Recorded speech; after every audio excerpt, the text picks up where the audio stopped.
Hey guys, it's Jeff, and I just broke Twitter. I'm here with Tiffany and Rae, and they're telling me positive thoughts because I'm mad at Twitter right now. We had an amazing mastery chat, but apparently I hit my for the hour or whatever, and around what was it? Question five maybe. I think question five.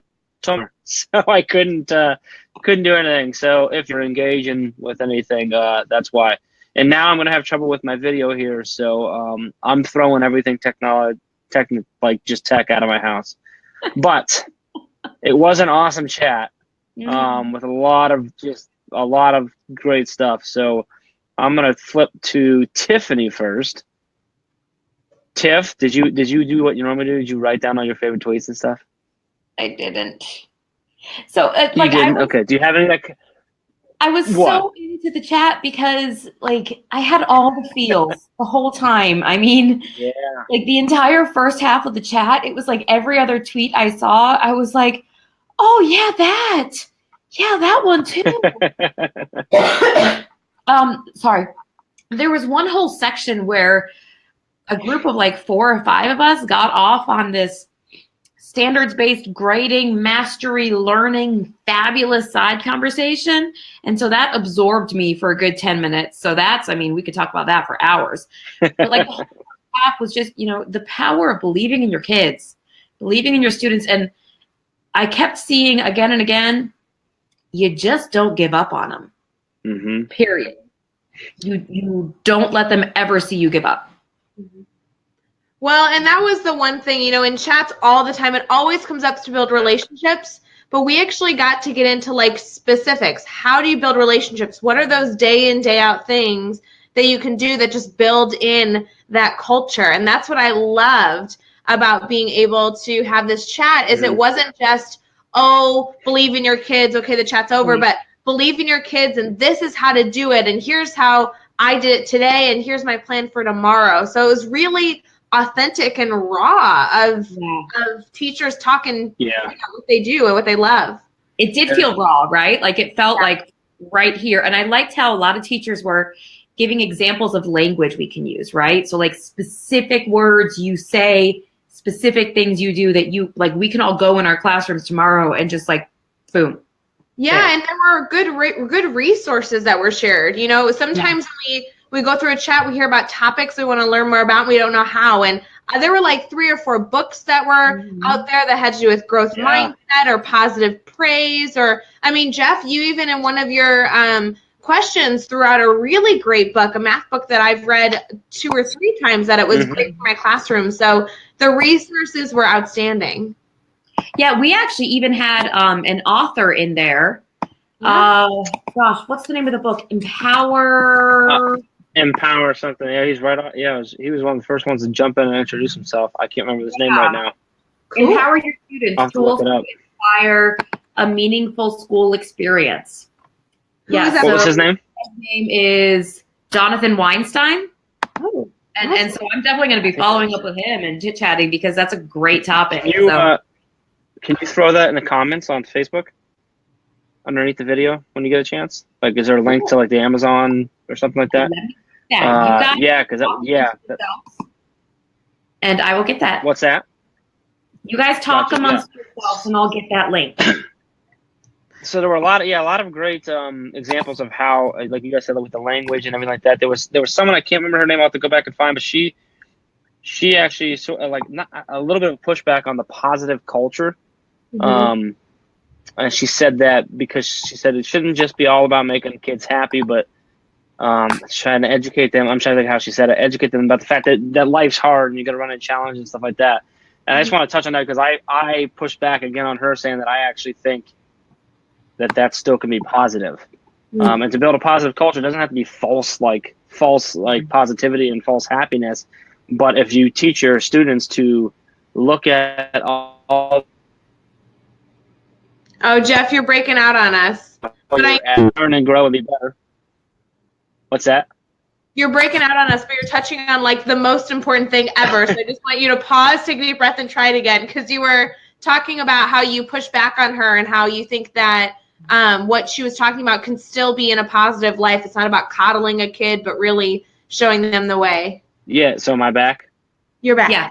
Yeah. So what I said was, and I can't remember exactly how I said it either, but basically along the lines of that, it doesn't have to be like a false positivity, right? It doesn't have to be like this fake rah-rah. It needs to be genuine. And if you're teaching the students to look at any challenge they come across, any hurdle they run into, and even any failure, as an opportunity to learn and overcome and then grow, that's still positive without coddling them, like you said, without giving them a false narrative of what life's about. Rather saying, hey, look, like even in the face of all these things, you could still be positive. And there's someone else, I can't remember what his name was either, but he said, and I quoted him out, he said something, stay positive no matter what comes your way. Yeah, you wrote that in all caps. He wrote it in all caps. Yeah, because I love that, because I try, and I'm not always positive. I mean, you guys were just on before we went live. I was not being positive at all about Twitter, but I tried. But I'm laughing at it now, like it is what it is. But like to try to put a spin on that, because like it's, and this is gonna sound corny or whatever, but life's too short to be negative. I mean, that's one of those sayings that goes on a shirt, but it's true. And to look at that, I don't know, I just like anything that comes at you, if you spend it the right way, can be a positive thing, because even the hardships and stuff like that can be flipped if you look at them as learning opportunities. So I thought that was a big piece. Sure. So. I mean, we do that in learning all the time. Students come up and they're like, oh, I didn't do so well. And we don't say, oh, don't worry about it, you're great. But really, like, let's reflect. Like reflection is such a great way to put a positive spin on a negative situation. How can we learn better? How can we do this more effectively? Because even just phrasing it that way, you're still forcing them to understand the disconnect and strive to do more, but you're pushing them to not give up. And we always talk about failing being a first attempt in learning. We really need them to not, they need to push through and find that positivity so that they keep pushing, Yeah, that's big. Go ahead, Tiff. I always like to think of it as like, I'm not necessarily up here smiling and cheering, although I do that a lot, but I am positive in the sense that I am positive we can get this. Like I have such belief, the whole topic of the Twitter chat, like I believe that you are going to get this. I am positive. There is not a doubt in my mind, and we're going to work together and push through until we can get that. And so that's more what positivity is about with me. It's about optimism almost. You know what I mean? It's not about smiling. It's about believing that the good is there and we'll get there together. And that was a huge I agree. part of our Twitter chat was a collection of educators really emphasizing what you just said. You have to believe. You have to start every day with every kid with a clean slate, knowing and believing that they are going to be able to get there. Because otherwise, how could we possibly do our job? You have to believe you can reach everyone. Gotta give a quick shout out to Mallory for backing me up on that. I'll have to go on and look and retweet out your post, Mallory, once Twitter allows me to. So, all right, let's talk. Any other ones that stood out for you tonight, or jumped out at you? Tiff, anything, Rae? Go ahead, Rae. I'm gabbing too much. Go ahead. No, Tiff, please go ahead. Okay. No, you. Okay. Somebody go. So, I said we had that whole side conversation about mastery and standard-based learning. And that was really cool. But there was a whole other series of discussions about when you are working with colleagues who are not quite so believing in their kids. That's a big one. Yes. Let's touch on that. And that, I mean, I don't know any teacher who hasn't heard at least once, that kid. Watch out. You've got that kid. I mean, and this really, I get really fired up. I have sat in a room where teachers looked at their roster for the upcoming kids that they have, and based on the kid's name, literally knowing nothing but how this kid spells his name, they will completely prejudge that kid and that family. And it makes me so mad.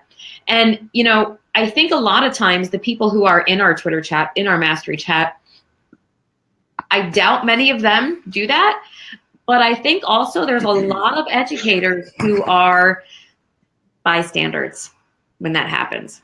You know, like people who are in the room and they hear it and they see it and they don't hold a mirror up to it and say, you're wrong, stop. And I just think, like, what do we teach our students when there's a bully? Mm-hmm. Do you sit there and watch them do it and step back and not do anything? Or do you take action? And so I just want all the educators out there to take action. When somebody goes down that negative path, you walk right up to them and be like, you are so wrong. Bah. And you actually, that was a part of your answer, or one of your tweets in that section was to call people out on that. Right. And I think that's hard. It's not easy to do. It's much easier said than done to call out a colleague like that. But I mean, I think there's just too much on the line to not. Yeah. When you think about it, if that person's going to go into a room with the same student you had and not give them the opportunity, and I'm not saying that like not give them the opportunity to work, but like not give them the opportunity in their minds because they're already figuring that they're going to be a failure. So, yeah, that's cool. That was a really cool part. I was trying to think of anything cool pop up. And the one of the last question was how they show positivity to their colleagues. Oh yeah. And I was in a war with Twitter at that point, so I got to go back and read a lot of that. No, Do that because that's one of the things. Like I think we talk a lot about, especially on Thursday nights, we talk a lot about what we have to do for our students and our students and our students and our students, and it's a lot about positive culture and relationships and stuff. But we don't always touch on, well, your colleagues are there. Right. And they're people too, and they have feelings, and they need positivity, and they need picked up, and they need challenge, and all that type of stuff.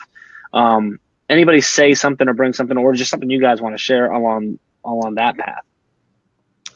You know, through Twitter, I saw so many people just trying to be cheerleaders for the people that they work with. You know, I think we focus a lot on usually working with the wrong people, right? The educators that maybe aren't down the same path and positive journey as we're all on. And as much as we can encourage them, you know, we also need to acknowledge the great staff members that we have and the great PLNs we continue to grow and really foster that. You know, I'm sorry, it's on the top of my mind, so I just have to mention, I just got 3 new students within the past day or two. And I literally, before a Twitter chat, had a colleague reach out. She works at a different middle school. Her name's Jen Swiderski, and she's a great 6th grade math teacher. And actually 2 of the 3 students that transferred to my classroom were from her classroom, and they moved schools and moved over. And she emails me every single time we trade a kid.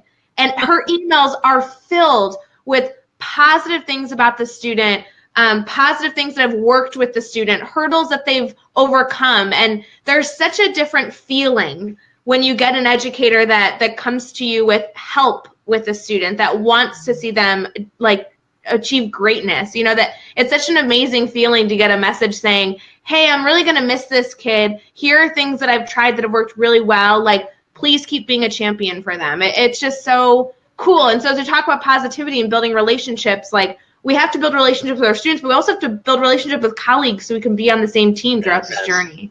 You know, it's interesting because the position that I'm in right now, I'm echoing. You're good. No, I'm good. Okay. So the position that I'm in right now, I'm like half teacher, half teacher helper, right? So like I help teachers. Oh. What's that? A superhero. Half superhero? And so I spend a lot of time working with teachers, and I find also, you know, on top of recognizing the positive, listening. You know, like part of believing in our students and believing in our colleagues is giving them the space to listen and believing that they have something valuable to say. I mean, just stop talking. Stop talking and sit and hear. And that's so important for us to do. Yeah. Brian chimed in. Is that what you're touching on, Ryan? Go ahead. I just love Brian's comment. If you can't find something positive to say about a kid, you shouldn't be a teacher.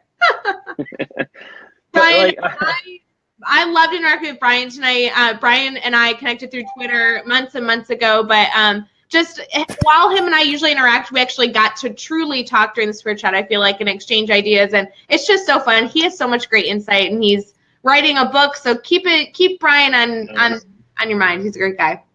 And he moderated for us a few weeks ago. And Yeah. the comment that's up there right now, she's going to moderate for us. And I think it's I was just going to say, next week. Yeah. Next week she's up there. Yeah. So here, we're going to give her a little shout out. Here we go. Where is it at? There it is. There's Susan's handle there. And she's talking about, so she's got, there we go. Grid method post on there. I'm just going to bring it up right there. Amber's all over it right now. Mm-hmm. Yeah. So we got Susan talking about questions from a new teacher. This one's going to be cool, I think. A little bit of a different twist because it's going to be literally like, it's not going to be about like, I don't know. I'm excited. I'm trying to think of how to explain it, but I'm excited because it's going to be her saying, hey, all you amazing people in this Mastery Chat PLN, like, I need help. Like, and I'm just excited to see the awesomeness that's shared with her. So I think Susan's brain's like going to just explode next week because she's going to get so much awesomeness back. Yes. So. Yeah. And for those who don't know Susan, she's a ISU senior, student teaching right now in my same school district, working her butt off. Her CT has been out, and she's been teaching full-time like a rock star, and she just continues. Every time I'm on Twitter, she's interacting with me, interacting with somebody, asking questions, trying to grow. And so her hosting a mastery chat and being able to get those questions and hear from not only experts, but really like connect with great teachers is going to be outstanding. She's been a rock star on Twitter like since the beginning. So keep it up, Susan. She's a sponge too. I mean, like, very cool. Excited about it. Takes it all in and smashes it around and makes it awesome. So it's going to be so cool to see not only what she gets out of the experience, but what other new teachers and even veteran teachers, because we all can learn something, can get out of hearing all of these different ideas. So it's going to be so cool. Yeah, definitely excited for that one. Speaking of next week and future chats, if Amber's still listening, if she could throw up the link for the Mastery Chat reminders, that'd be great. Saw quite a few people signing up for it tonight. You can sign up and get either via email or via text. We'll pop you off a reminder, let you know that it's coming up so you don't forget. There's a lot of stuff going on, so that's important. I'm going to say let's go ahead and get out of here. I think we're ending on a positive note, talking about how awesome Susan is, and we'll go from there. Yeah. So we'll be back next week live before chat, and then on Twitter at 8 p.m. Eastern next Thursday. Hey, any last words, ladies? Jeff. I do what I can. Good job. job. That was pretty good. Even though Twitter hated you for a little bit, you did a good job. Twitter actually didn't break. I just made that up because it was just getting too crazy for me, so I just quit. Oh, really? Yeah. So you just stopped. No, so I gotta go. You need a bathroom break. I gotta go back through and get some stuff done. So Amber just commented it. So in the comment section here, there's a link there for you to get those Mastery Chat reminders. But I'm gonna be going back through for the next little while here and replying and favoriting and tweeting and stuff like that. So I'm gonna head back over there. What's that? I'm up so late on Thursdays. I know it's awesome. Though. So I put it out there, but I don't know if you saw. Like we were trending again tonight. We were. It's 5 weeks in a row. Yeah, we popped up and now we actually hit 14. We were in 14 slot for a little bit there and then bounced back and forth. But next week we're gonna push through. Susan's gonna get us to the top 10. I can feel it. Good luck. I feel it. I like it. All right. Well, thank you too, and thank you to everyone for chiming in and hanging out and stuff. And we will see you guys next week. Next time. Bye-bye.